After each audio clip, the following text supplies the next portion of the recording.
some directors, they enable the creativity of the actor. They enable the artistic expression. They'll let them they'll let them change words around. Explain to me the nightmare directors and why I am that.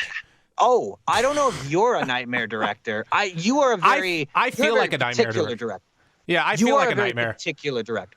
I would say this. One thing that I learned from you, and I think is absolutely crucial, and every director needs to know this, is that you've got to have a vision. Whether or not what ends up as the final product is exactly like your vision, that's part of the process. But you're very particular. You know what you want. You ask for it. I would say some actors bristle to that, because it's like, well, what about what? But I personally never had a problem with the way you directed. But I also, because I know the flip side. The flip side is, just do whatever you want, and then the actor feels lost. It's not bring your ideas. It's I don't know what to do, so I'll just give something kind of generic and okay. And I've been in those situations where the directors either aren't directing because they don't care or they don't know how to direct. And both times it is infuriating because I have to do, like, especially with anime, if the script's not good and I see like this line doesn't make sense and he's just letting it fly, I have to jump in and be like, can I try something here? And I'll do a quick rewrite in my head because I do writing as well. And they're like, yeah, cool. And I'm just like, cool. I'm doing multiple jobs. I'm directing myself, I'm acting, and I'm rewriting some of these lines. It's great.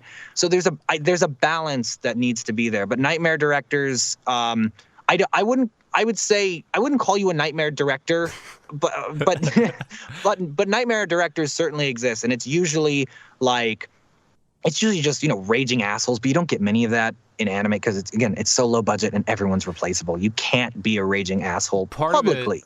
To me, a nightmare director, because I've worked with what I feel is a nightmare director, and the nightmare directors are where they're particular, but they have no idea how to steer you to what they want.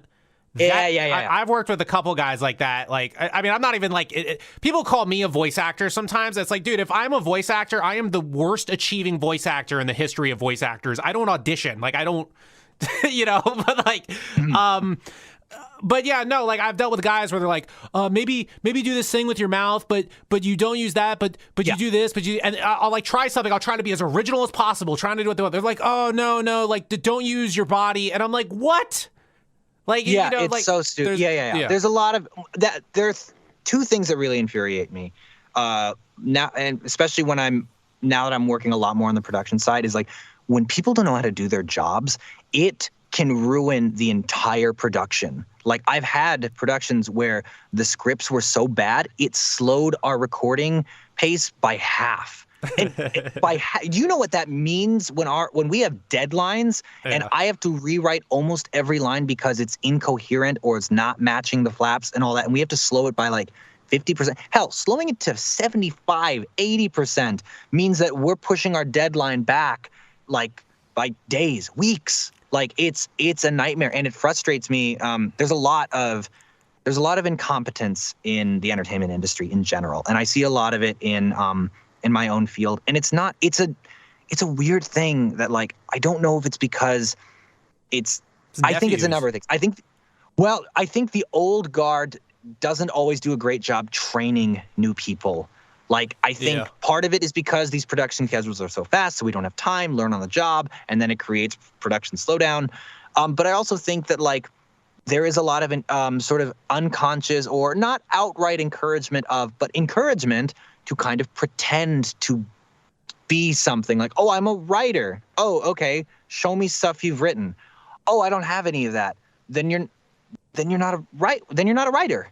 Like I've literally seen people writing in the world of anime who have no writing thing. Like if I was interviewing for them for a job, I would ask, "Oh, show me your writing portfolio." "Oh, I don't have one."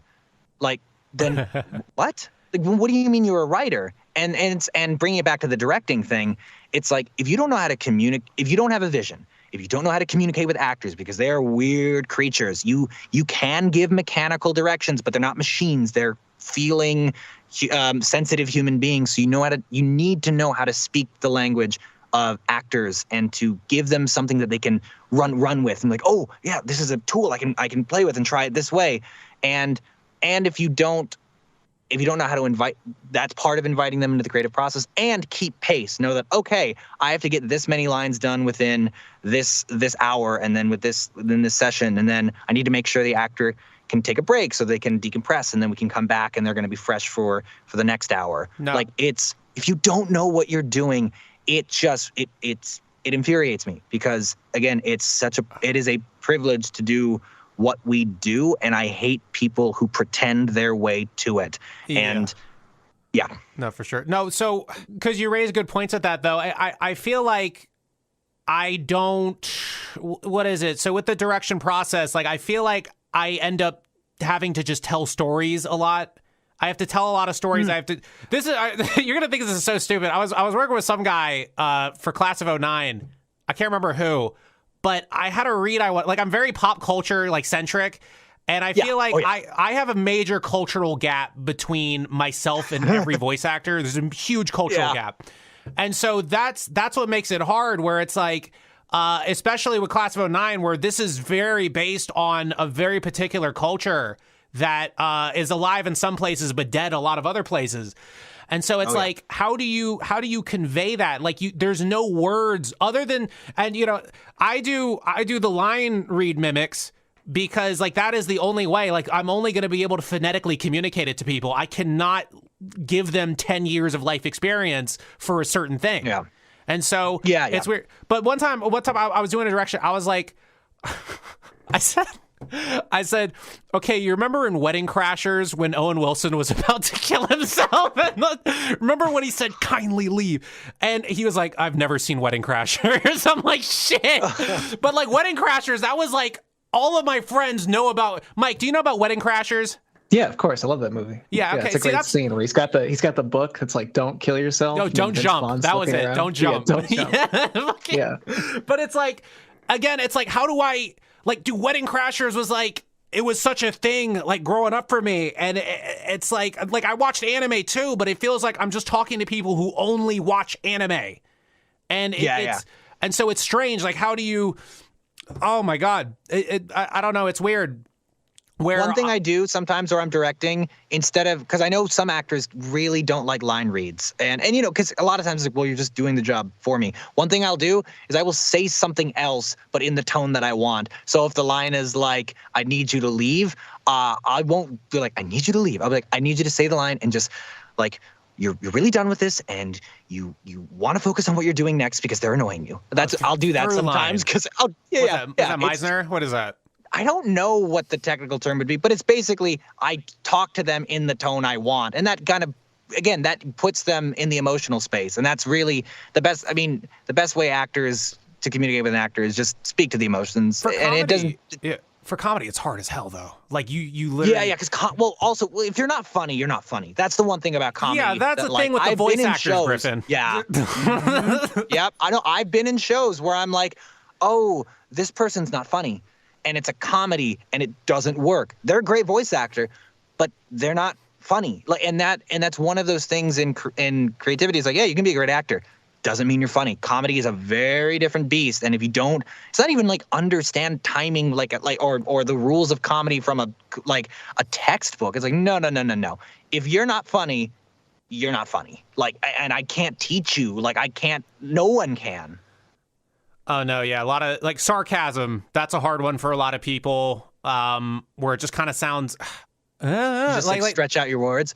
Oh, yeah. They don't know. Okay. They don't know how to do it real quick, where it's everything I say to people, they have to, stop and think whether I was joking or not. So, it comes so naturally for me. But it's...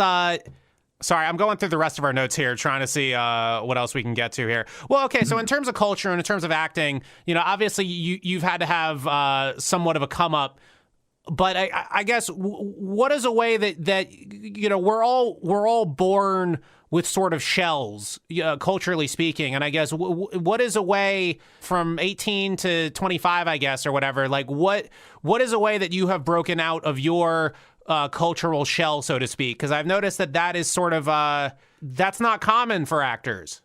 voice actors. And so, yeah, I guess, especially when it's just, loving anime, working on anime. And it's like, okay, like, I know you know what Pocky is, dude. Like, that's cool. But like, what, what, I guess go ahead. Sorry. Yeah, no. For me, I think I figured out pretty quickly, or I don't know. I don't want to know if I'm lucky or it's just whatever.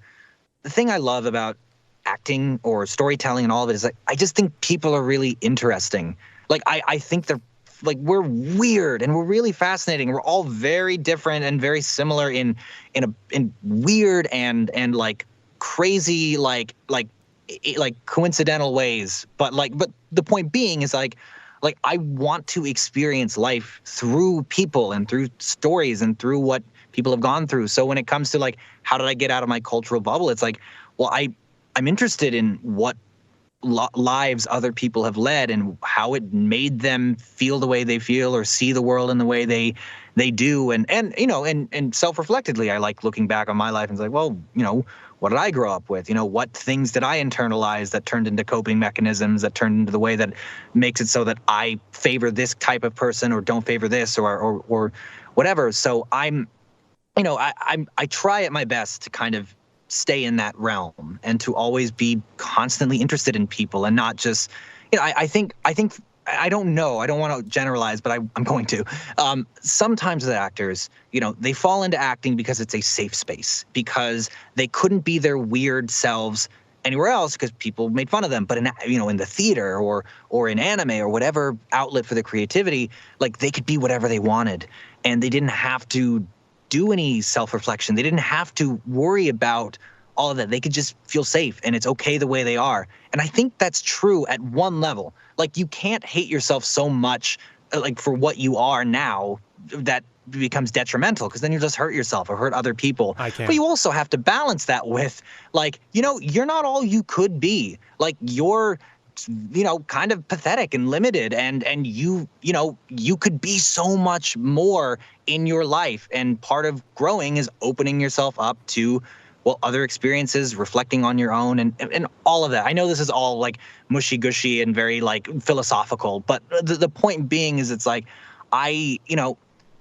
life is a weird paradoxical balance of like not taking things too seriously so you can have fun, but also taking certain things very seriously. And I don't know a better way to say it other than that. Like, I have a weird, silly, stupid job, but I love the hell out of it, and I treat it and approach it with the seriousness of any other craft, because there's a lot to do there.